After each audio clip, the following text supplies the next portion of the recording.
Una sa lahat, papurihan natin at pasalamatan ang Diyos dahil sa kanyang salita. At buong pagpapakumbabang tanggapin natin ang salita ng Diyos, ito ang makapagliligtas sa atin. Ayon sa kasulatan. Okay, James 1 verse 15, nasusulat na kapag ang pita ay tumubo at nag-ugat, nagbubunga ito ng pagkakasala. Kapag lumala ang kasalanan, nagbubunga ito ng kamatayan.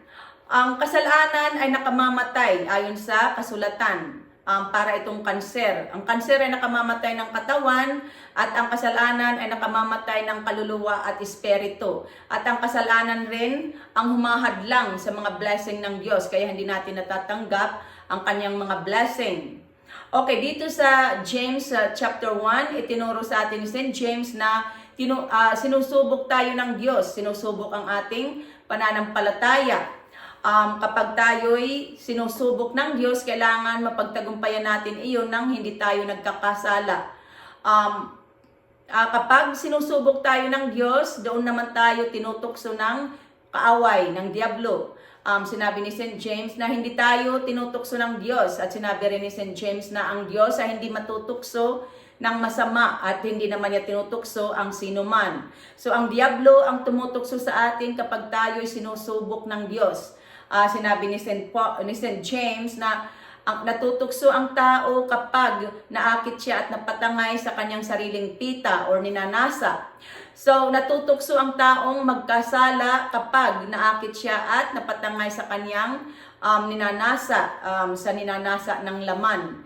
Okay, sinabi ni St. James na kapag ang pita ay tumubo at nag-ugat, ibig sabihin kapag isinagawa ang ninanasa ng laman, nagbubunga ito ng pagkakasala. Kapag lumala ang kasalanan, ibig sabihin, kapag hindi pinagsisihan or inihingi ng tawad sa Diyos ang kasalanan, ito'y nagbubunga ng kamatayan. Itong kamatayan, hindi ito physical death, kundi second death or hell, sapagkat sinasabi sa Romans 6 verse 23 na sapagkat kamatayan ang kabayaran ng kasalanan, ngunit ang kaloob ng Diyos ay buhay na walang hanggan sa pamamagitan ni Kristo Jesus na ating Panginoon.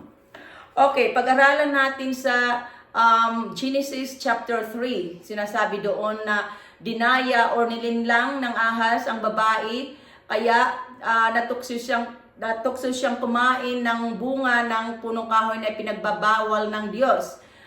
So dinaya or nilinlang ng ahas si Eva, kaya natukso siyang magkasala. Kaya sinasabi sa atin sa Biblia na huwag tayong padaya sa kaaway, sa Diablo, sapagkat si Eva ay nadaya kaya natukso siyang magkasala.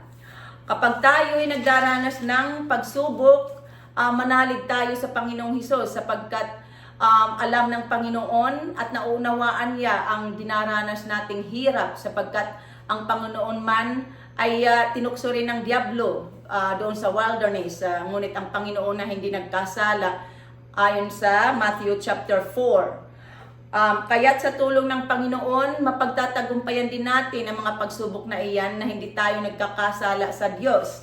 Sundin natin ang payo ng Panginoon na magpuyat tayo at laging manalangin upang huwag tayong madaig ng tukso. Ito'y nasusulat sa Matthew chapter 26 verse 26 verse 41. So manatili tayong gising. Ibig sabihin mag-aral palagi ng Biblia, ng salita ng Diyos at laging manalangin upang huwag tayong mahulog sa bitag ng kaaway ng Diablo. Sa Ephesians chapter 6, sinasabi doon na isuot ninyo ang baluting kaloob ng Diyos upang mapaglabanan ninyo ang mga lalang ng Diablo or the devil's trick. Ito yung kanyang kasinungalingan at pandaraya sa mga tao. Sinasabi sa Ephesians chapter 6 verse 16 na taglayin ninyong lagi ang kalasag or shield ng pananalig kay Kristo bilang pananggat pamatay ng lahat ng nagliliyab na palaso ng masama. Ang palaso ng masama, ito ay ang sandata ng Diablo. Ito ay ang kaniyang kasinungalingan at pandaraya sa mga tao. Kaya sinasabi sa atin sa Biblia na lagi tayong maging handa, laging manalangin at magpakatibay tayo sa pamamagitan ng ating pakikipag-isa sa Panginoon at sa tulong ng dakilang kapangyarihan niya. At sinabi ni St. James na kapag tayo'y nagdaranas ng pagsubok, manatili tayong tapat sa Diyos, tapat sa pagsunod sa mga utos ng Diyos sa kabila ng mga pagsubok. Sapagkat matapos tayong subukin, tatanggap tayo ng putong or crown. Ito yung buhay, ang buhay na walang hanggan na pinangako ng Panginoon sa mga umiibig sa Kanya.